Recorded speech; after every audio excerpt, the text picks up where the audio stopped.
goal in this room, and that's win the Super Bowl. And that goal has not left us. Handoff, Terrell Davis left side, dashes into the end zone, touchdown Denver. Handoff, Davis right side, Terrell squares his shoulders, into the end zone, touchdown Denver. This is 4th and 2.5, this is the game. Gerback, plenty of time, into the end zone. Pass is going to be knocked away, incomplete. Incomplete, the Bronco defense holds.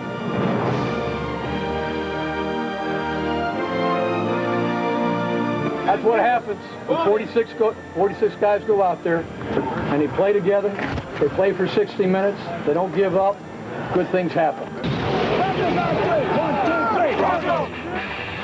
Elway is back to pass. He throws.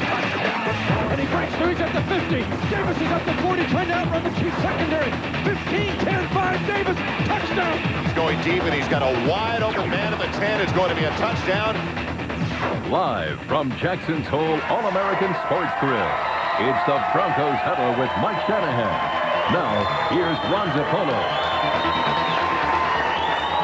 Hi, everybody. Welcome to the show. Ron, Mike, and Dave here. Congratulations, Mike, on a game that I'm sure in victory had to be as fine as any you've ever been associated with. It was a great team win. You know, we needed it. Any time you have 3 phases really play together, especially in that environment, it was extra special.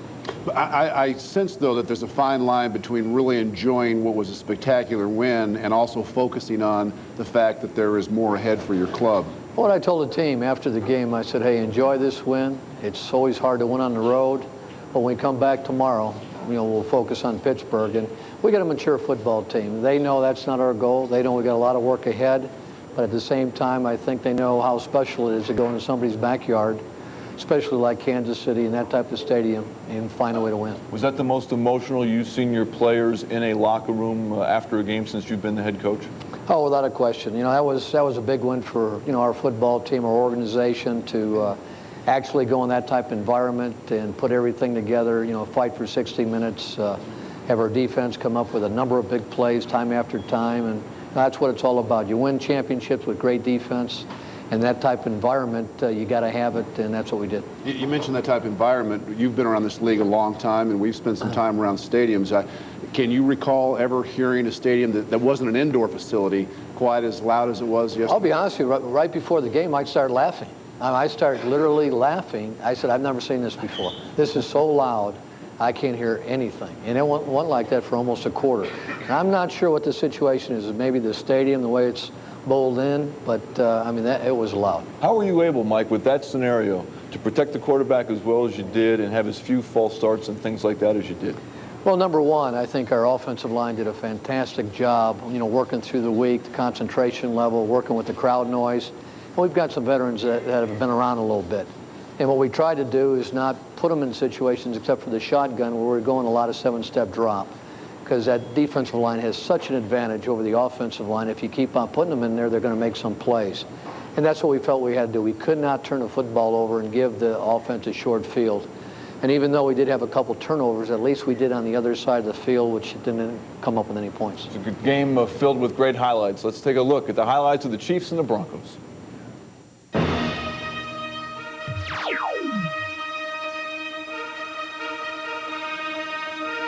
All the hard work, all the preparation, that's all over with. Just trying to come out here and kick some and that's what we're here to do today, baby. Talk is cheap. They can talk all they want. We're going to just carry a big stick. That's love. That's all my family up there. They love me. They're just a little mad at me right now. On a cold day in Kansas City, the Broncos had so much to overcome. We know what it's all about. We've done all the talking. Let's go walk the walk. Broncos on 3. 1, 2, 3. Each team had it twice in the first quarter. Neither could score. More or less like a heavyweight fight until the second quarter, when the Chiefs may have gotten a break. Bounces inside the 10 and is flicked out and down at the 1-yard line. The fullback gets it. He's hit the backfield and stopped. Taken down for a loss. Denver has to punt from its own end zone. Steps up in the pocket. He's going to run the 30 to 25 to the 20-yard line. Slips a tackle, slides down to the 19. Placement is down by Louis Aguiar. Pete Stoyanovich right up the middle, just like he's been since September 14th. Hang on. Flag on the play. Flag's down on the play, and let's see if Kansas City is going to get called here for holding on the outside. Here's the kick, high end over him by Stoyanovich, and it is no good, wide to the left. His attempt from 44 was no good, and the Broncos took over at their 35. Elway's pass is going to be caught inside the 30-yard line, still on his feet. That's Dwayne Carswell. Here's Elway with the pass, and it's caught by Smith at the 19, to the 15, to the 10, to the 5, and out of bounds. Elway barks the signals, turns, hands off Davis, left side. Davis is into the end zone. Touchdown, Denver. And the Broncos went to the locker room up 7-0.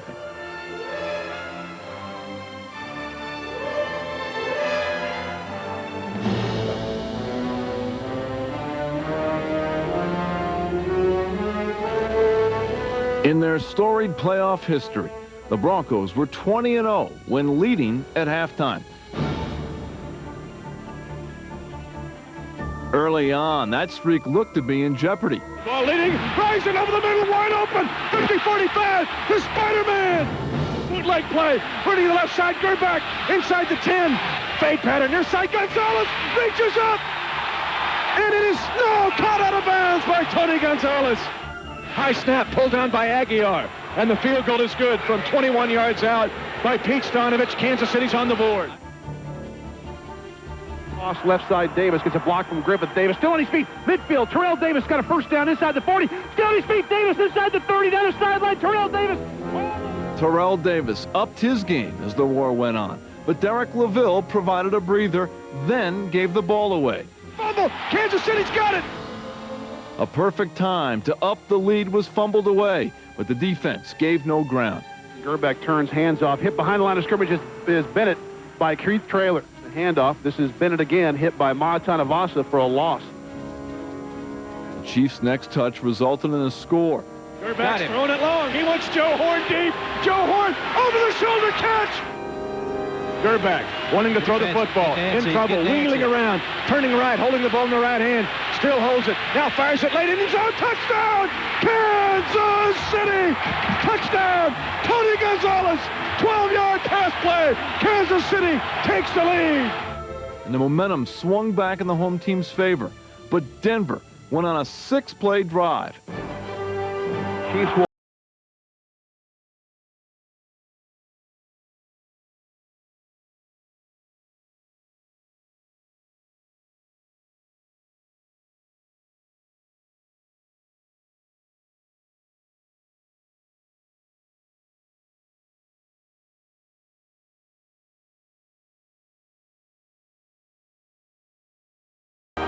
handoff, Davis right side. Terrell squares his shoulders into the end zone. Touchdown, Denver. Denver is back in front. Broncos 14, Chiefs 10. It was now up to the defense to hang on. Cut by Rison, 35, down to the 30, tackle at the 28-yard line. Moving to his right, holds it near sideline, caught by Thompson. Turns inside the 20 and goes down. A gain of 4 short of a first down. It's 4th down for Kansas City and 2 yards at the Denver 20-yard line. 4th down and 2 at the 20. Kansas City with the clock moving. Gerback, this is 4th and 2.5. This is the game. Under center, straight drop back. Gerback, plenty of time, into the end zone. Pass is going to be knocked away. Incomplete. Incomplete. The Bronco defense holds. Kansas City's last gasp fell to the ground, and Denver now 21-0 in the playoffs after leading at the break. 2 down, 2 to go. Nothing less will be accepted.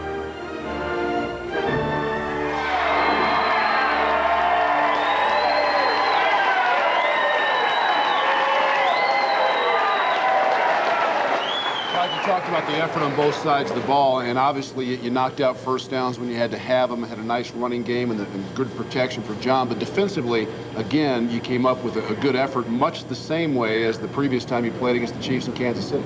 You're right. I thought the thing we didn't do in this game that we did the previous game, we didn't make the big mistakes. We had a couple pass interference calls. Our special teams gave up a big kickoff return 8 weeks before with Vanover, and when you make those mistakes on the road, they usually come back to haunt you, which they did. This game, I thought we played smart football. We had a couple penalties, but we overcame those penalties, and that's what you have to do to win. Did you sense that Marty Schottenheimer was going to try the fake field goal when he did? Oh, we did. In fact, we put more of a prevent defense out there. We thought with that type of field position being 4th and 6, we were going to let them, kick the field goal, put a little pressure from the outside with Randy, more containment than anything else. And I think there was a situation that the kicker probably should have called a fake off because we didn't line up like we normally line up. That's what he said after the game. Yeah. But fortunately, they started to break the outside, and we were, Dedrick Dodge was real sharp right there because they held Randy. The up back held Randy, so he, really couldn't contain like he should. And Dedrick Dodge made a great tackle. You talked about the emotion of the game, and there's few things that are like a winning locker room in a big game like that. But it was also more emotional for the entire team, and especially for Keith Traylor, who lost his mother over the weekend. It was really a tough situation for Keith. Friday night he called me and told me his grandmother had called him, about an hour before. Wasn't sure if his mother was going to make it through the night, and called him back about an hour and a half later, and she did pass away. And he's very close to his mother and obviously very close to his grandmother, so it was really a tough time for him, and for him to play the way he did, and it was really a tribute to him and how he handled himself. And he knows upstairs his mom was watching him, and she had the best seat in the house. And he got a game ball yesterday. We'll take a break. We'll come back. We'll talk about what's ahead this Sunday when we can. Long takeoff pattern down the right sideline. It's intercepted. Chad Scott has it.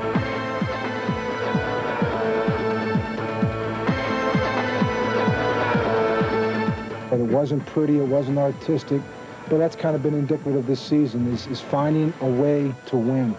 And we got some work to do, but it's nice to still be playing this late in January. And they give it to Jerome, and Jerome finds a lane. We're a team that believes we can run the football on anybody, and although you stop us, this play, we're going to come back next play, we're going to line up, we're going to run the football at you. And if we come out and try to throw the football, and that's not our strength, I think then we lose the football game.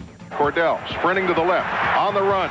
He gets to the 35, the 30. He's up the left sideline, 20, 15, 10, and he is going to score that Steeler touchdown. He's got a great look in his eye. He's not going to get caught up in any situation, regardless of what unfolds. If he doesn't play well, it's not because of a playoff game or all the things that are at stake. It's because he didn't play well.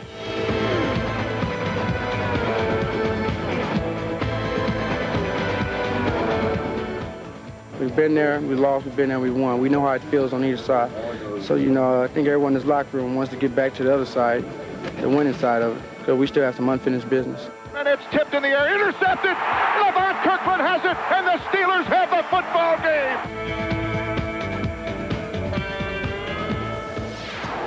Well, welcome back. We saw a lot of Cordell Stewart and Jerome Bettis, and of course, offensively, Mike, it starts with them. Do you feel Cordell Stewart can play as well as he played in December against you? It would be hard to play much better. Yeah. He kind of did it all. He threw the ball extremely well. He ran the ball well, and he's unlike most athletes. He can run. He can catch. He can throw the football with accuracy. He can throw it deep. And so we're going to have our work cut out for us, but it'll be a great challenge for our defense. Mike, you talk about obviously trying to pressure quarterbacks, and I would think that Cordell Stewart and Mark Brunell and maybe Steve Young and not many other guys present that many problems when you talk about your defensive scheme and how you're going to put pressure on them. There's no question. He's probably as difficult a quarterback to really get a game plan for because you can have a perfect defense called, and he's got the elusiveness and the strength to break tackles, make somebody miss, and all of a sudden, like he did against New England, he's got a 35, 40-yard run. So you really have to be disciplined in your rush lanes. You can't, if you're on a blitz or something like that, you can't jump because he's so quick, he can make you miss, and all of a sudden he's down the sideline. So we'll have to be disciplined, but we're looking forward to it. And if you can contain Bettis a little bit, it makes it a little bit easier putting Cordell in some second and third and longs, doesn't it? Yeah, we gave him a pretty easy situation as long as Jerome start running, play action passes start working, and naked bootlegs start working, and all of a sudden you've got an offensive team that was struggling early, and they just started breaking out in that second half and part of the second quarter. Now, he's been banged up a little bit, and I think he carried 25 times against the Patriots for less than 70 yards. Without giving away the farm here, what did you see them do that maybe you might be able to help your club with? Well, they just played well. They changed their fronts up. They put a lot of pressure on them from within the tackles. The inside people really met the challenge against a good offensive line in the Pittsburgh Steelers. So that's what we're going to have to do. We're just going to have to play just like we did against Kansas City. We're going to have 11 guys after the ball on every snap. We're going to have to not just get 1, 2 guys, but 3 or 4 guys hitting them. So when it does get to that fourth quarter, he doesn't get stronger. He starts to wear down. Some of the Steelers, before we go to the break, saying today that Coach Shanahan didn't give us enough credit the last time we beat them. He talked about drop passes, and we caused those. Would you like to take a few seconds to give them the credit they feel they so richly deserve? Well, to be honest with you, they did kick our butts, and I said that first thing. But sometimes people like to take different phrases that you say and use it for motivation. If that's the case, so be it. But anytime you have 475 yards against your defensive football team, you're embarrassed. Anytime that they hold you to 3 points in the second half, that's not good. So we've got a lot of things to work on. Well, we'll come back and we'll be joined by a man who missed that game, but it'll be a big part of Sunday's game, Ed McCaffrey, when we continue. Being down 20-13 in the AFC Championship game. It's having to go 98 yards with time running out and believing nothing can stand in your way. It's about getting knocked down, only to stand up and hit on 3rd and 18. Most of all, it's having the guts to go for the glory. To me, that's what it's always been about. 9 News. Sports to remember.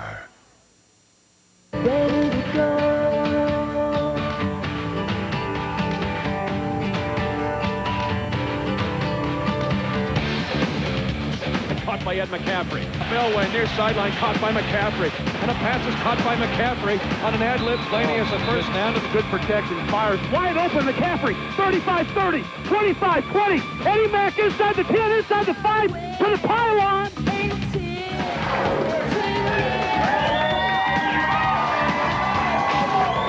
And welcome back. They're saluting our guest here, and he deserves a salute, Ed McCaffrey. Ed, congratulations on a great ball game. Thank you.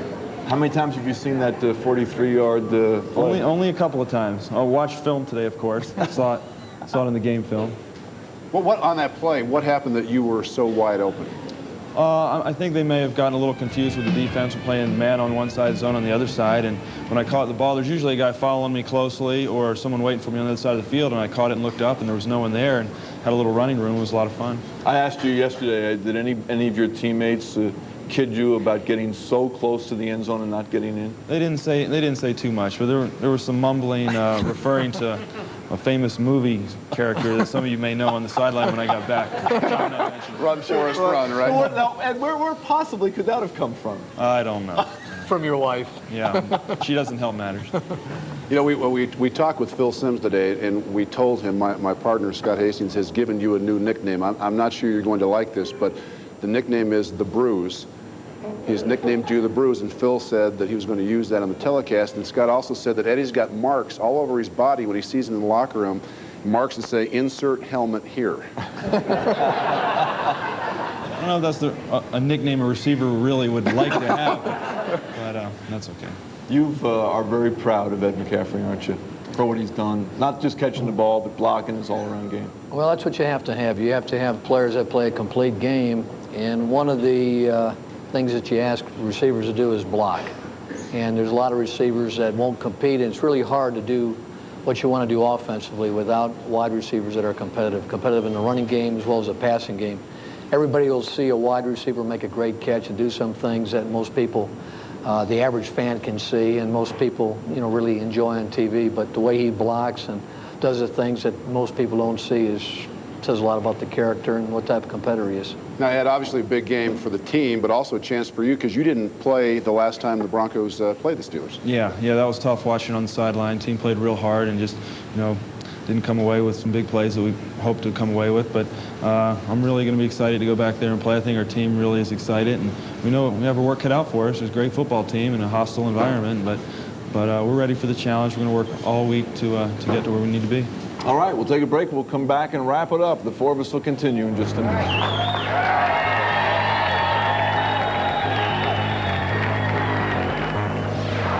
Your eyes right now. I can see your... It's 4th and a little more than a yard for a first down. Flat route. They're back to pass. Throws toward the end zone, and it's broken up, incomplete, stopping the clock with 12 seconds. Welcome back. We've only got a few seconds left. I know Keith Traylor, not the only member of the staff that competed this weekend with a heavy heart. Yeah, unfortunately, Ed Donatel, our secondary coach, lost his father right before the Jacksonville game on that Thursday night, and our prayers go out to his family as well. Hey, Ed, thanks for coming down tonight. My pleasure. Best of success in Pittsburgh. Thank you. Hope you enjoyed it. We will talk to you next Monday night. Good night, everybody. Back to throw, sets his feet, throwing long for the end zone. The pass is tipped and incomplete in the end zone. Broken up by Darian Gordon.